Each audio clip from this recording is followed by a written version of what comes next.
exhausted. That's probably because I am. The road trip yesterday took some time getting stuck on the M6 in Birmingham at Spaghetti Junction for about an hour and a half at 1 o'clock at night. Very obscure. Anyway, if you want to win one of these caps, I'll put a link above and you can enter the cap competition to celebrate, yes, the fabulous MG ZS EV. I'll turn around and I'll tell you the 5 things I like and love about this fantastic SUV. It's completely overwhelmed me, this vehicle, to be honest. You hear all these horror stories about electric cars and how they're going to be this, that and the other, and this isn't. It's really staggering.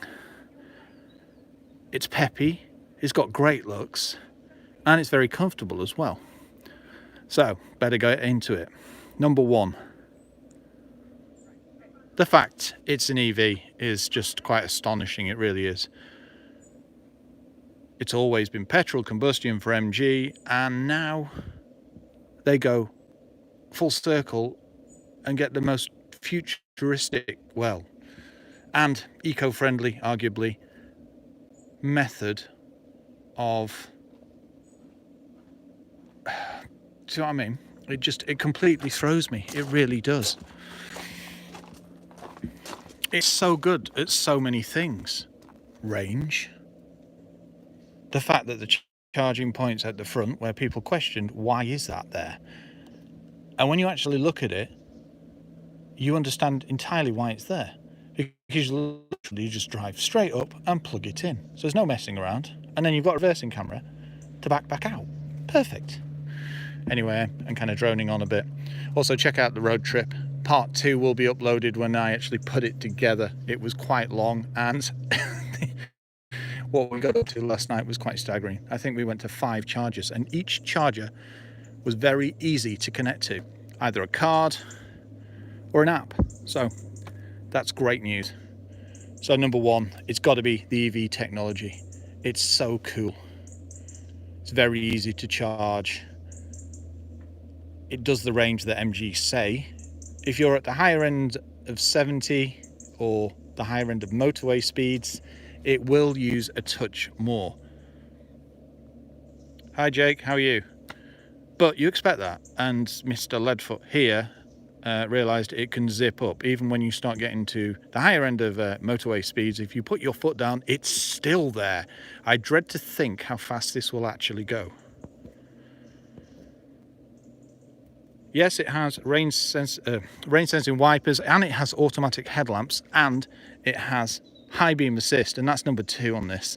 The high beam assist is very, very good. It seems to be really intuitive. It's very, very well, it can see cars on a motorway, and it seems to know exactly when to dip, whereas other vehicles I've driven with auto lights have been hit and miss. This is spot on, but you won't realise that until you actually drive it. I didn't even know it had high beam assist until I was driving it, and all of a sudden it just lit up the road. Considering the bi-xenons, they're very, very good, and the high ride height also helps that.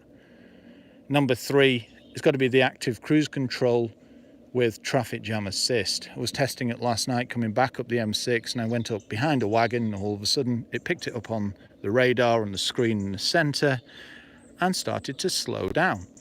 So I thought, I wonder how long it'll be if I turn right, pull into the other lane, and see how long it is before it puts its foot down again. And you literally pull out, 1 or 2 seconds later, it's off back up to speed. So yeah, that works extremely well as well. Number 4, it's got to be the new style of the interior. It really has. That's the thing, on the exterior, not much has changed. Let me just find the keys, actually. Keyless entry, obviously. You look inside, the floating console. Very simple controls as well. You've got your dial there. You've got your modes, sport, normal, eco. Your KERS system, which is your regen. There's 3 levels of that as well, and your battery button. So yeah, it's far more cockpit style than the previous one. And you've got the soft touch plastics again. And nice places to rest your arms whilst driving. And if you look in the back, yeah, not much has changed except this. Look at the size of the panoramic on it. It's quite staggering considering this car's like 23.5 grand when you get the MG match on the grant that you get. It's astounding. If you've ordered one of these, you're going to be so pleased with it, because coming up the motorway yesterday, it was a joy to drive. It really was. It doesn't blow around.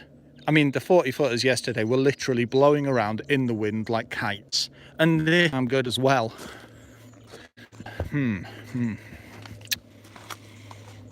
It's got to be all the safety and the fact that it's now targeted for NCAP 4 and 5, but it's been type approved and such. It's got pedestrian detection, it's got bicycle detection, it's got collision detection, it's got active cruise control, traffic jam assist, cross traffic alert, which I was staggered to see, blind spot detection. And if you're wondering, can I see the blind spot detection symbols? Oh yes, they really do light up extremely bright, and it is perfect on a motorway. Moving between lanes as well, it really is simplistic. It's quite an engaging drive, but even if you have to swerve, it doesn't feel out of control, and it feels completely planted.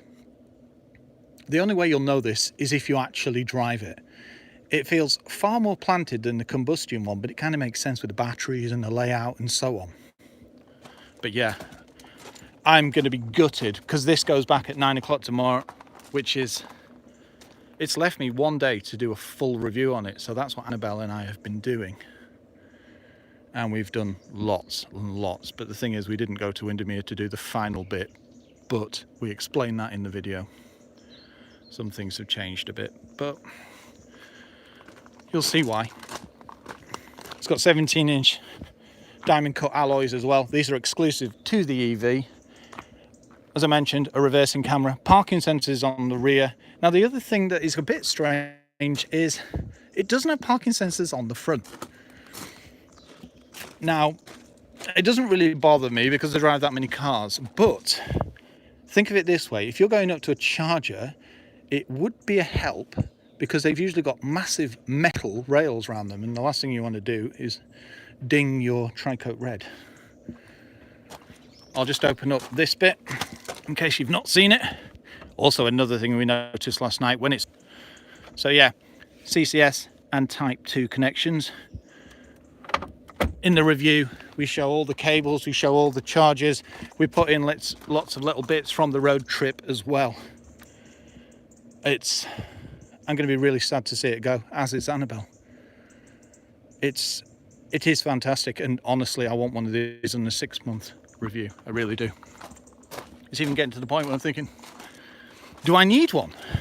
The other cool thing is, I live in a place called Silverdale, and the nearest CCS charger is 4.5 miles away in Carnforth, in the middle of the high street. That's perfect.